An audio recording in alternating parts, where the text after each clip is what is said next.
Next we have the love. Hi, good evening, everybody. I'm Manasi Scott. I was going to actually do this very, elocution style and read out the name of the poem and then Poonam's name, but everybody knows you've written all the poems, so congratulations.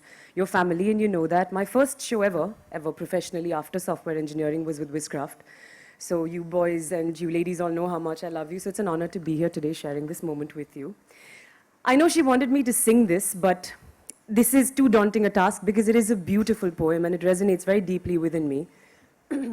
But maybe with the throat I have, I'll start off the first two lines just for you like that. Being bold.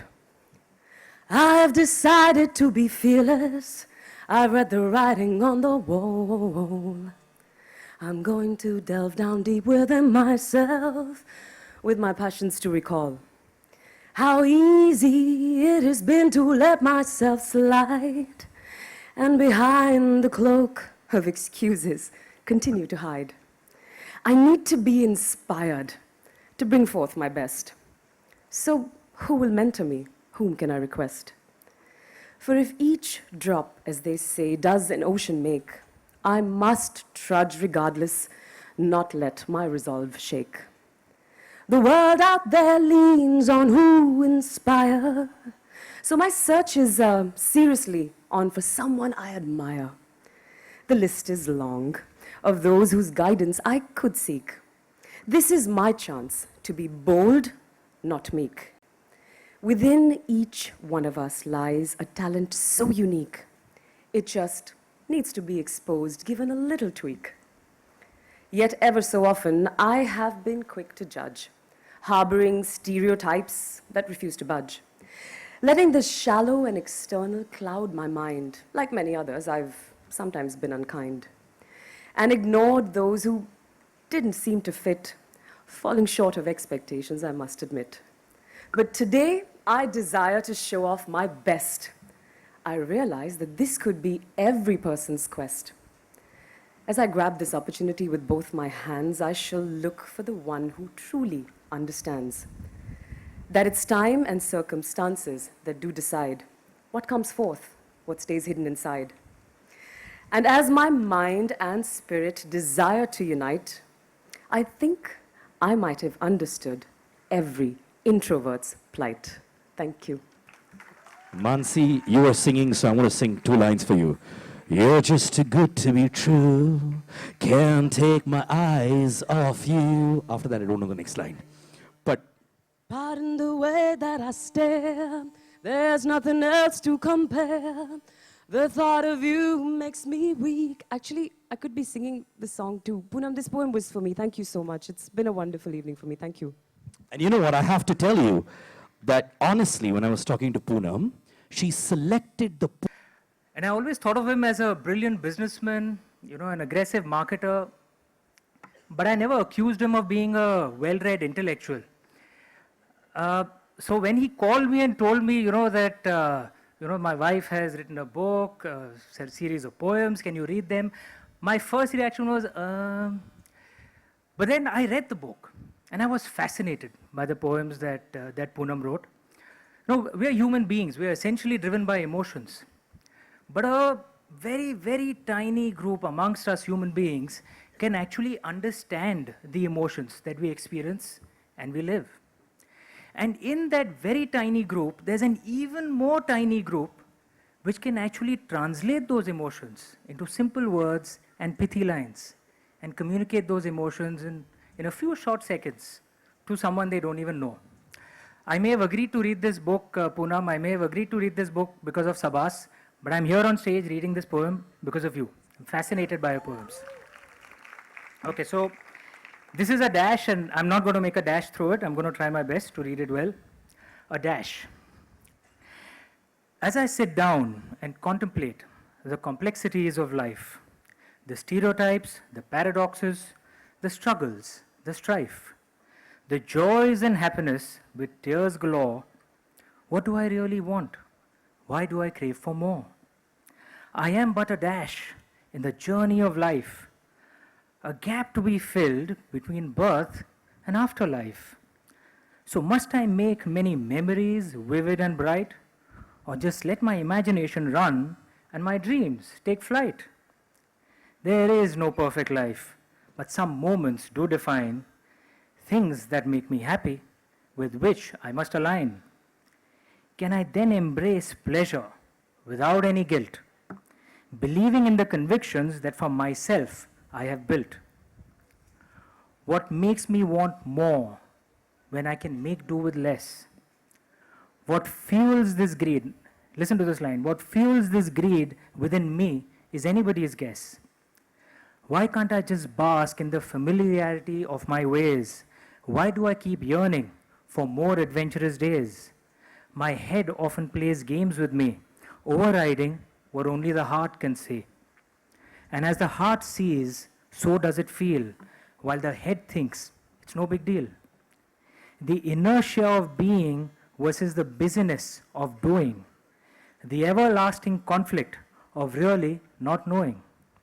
Am I but here for me and me alone, or for deeds done for which I must atone? Who am I? I often don't know. My persona has changed so much. I think in the journey of life, I've lost my spontaneous touch. But in general, okay? Nice. All right? And you're not getting drinks after that statement which you said about Sabas. Hi. Hello. I just want to say that I'm really happy to be reading this, Poonam. And yes, you chose the right one because I am completely with you with stuff like this. I have a few with holes in them and I love them. So here it goes. The old nightie. I can't throw away my old nightie. It's my most comfortable dress. It envelopes me in its warmth, just like a soft caress. I think it was colored pink when it started out its day.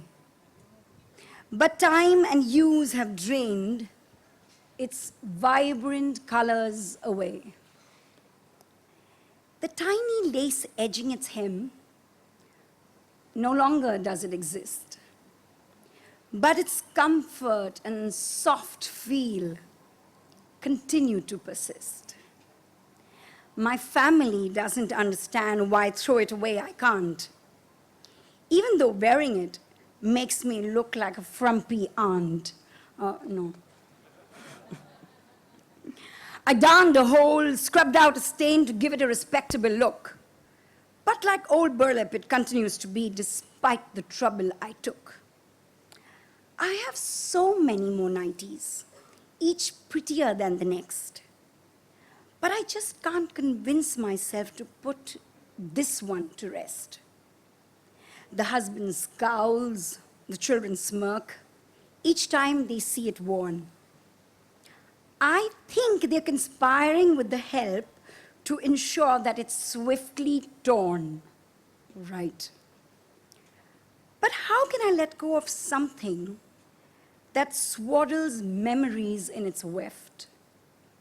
I really want to cling on to it. Don't want to be left bereft. Aha! I think I finally know how to make peace with my second skin. I'll cut it up into a rag and continue the battle to win. So though wear it, I can't, in its new avatar, I can still hold it dear, using it often to wipe the dust and clean all that is near. Thank you. Thank you, Poonam. You know, after you read that out and how apologize to my wife, I will never make fun of your 90s ever in my life. I'm sorry, Neha, I'm sorry, really.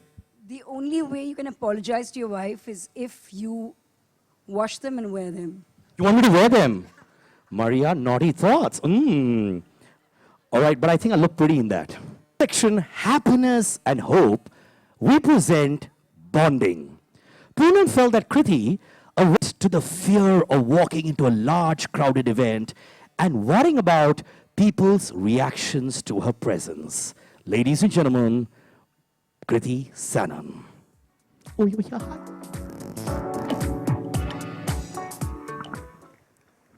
Hi everyone. Firstly, congratulations, Poonam ma'am. I actually used to write poems back in school and college, and I know how much thought actually goes in to writing each and every line, and the happiness that you get after completing one full poem. So I'm sure the happiness that you must be getting now after completing all these poems and converting it into a book must be something else. And also very, very well selected. This poem, when I just read it, I felt I could relate to it completely, and I felt कि आपने मेरे मन में emotions actually बहुत अच्छे से लिख दिए हैं. So I'll just go on with it. Bonding. I walk into a room with slight hesitation, unsure of reactions, a bit of anticipation. Meeting acquaintances, not yet quite friends, wondering what message my presence sends. A greeting of warmth as my soul really tries to ensure that my smile spreads to my eyes. Are people around actually glad to see me? Or do I detect an undercurrent of hostility? Polite chit-chat becomes catch-up conversation, but I continue to feel a sense of trepidation. What makes us connect and forge a new bond? As only to certain people, we instinctively respond. What is that vibe that draws us close to people whom one otherwise hardly knows? Is this connection a karmic one, destined to deepen, though just begun?